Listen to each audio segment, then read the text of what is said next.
we could talk about, I mean, you know, the Rittenhouse situation, you know, obviously it's still under investigation, has to go through the courts. But I think that there's plenty of video evidence that the last two people that were shot were purely in self-defense. The one guy tried to roundhouse him with a skateboard and then tried to take his rifle. I'm sorry, you're allowed to defend yourself. And he felt like he was in imminent harm of serious injury or death. And the guy that was coming at him with the Glock that had a paramedic, said paramedic on his hat, and he was a felon, so I know he's not working as a paramedic anywhere. So, but I think it has way further reaching implications, this case. This is a precedent-setting case, because that's why there is a Second Amendment. Right. One of the reasons. If he is found that he just outright murdered these people, then it's going to mean that we really don't have a Second Amendment right to keep and bear arms to protect our lives and our families and our property.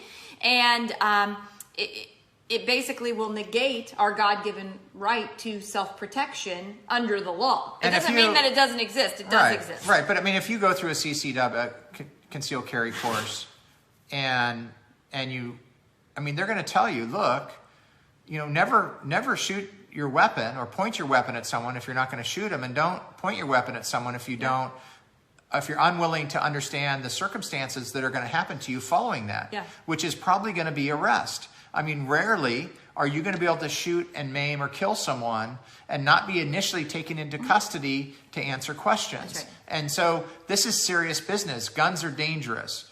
They kill people. People don't kill people. Of course they do. That's who does it. It's not the gun.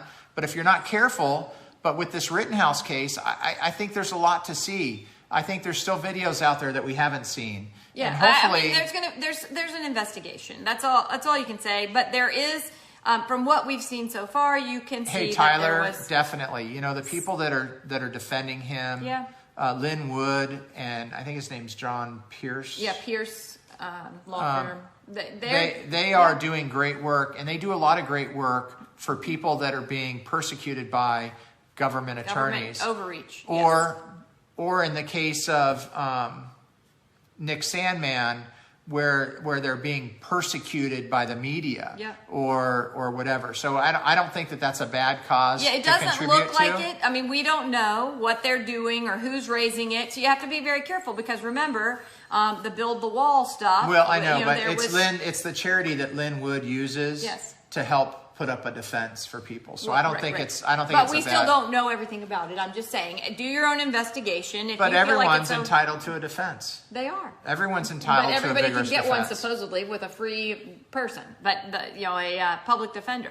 And so, this is much, much better than a public defender. This is a in the trenches expert who's understands this fight. So what are we doing?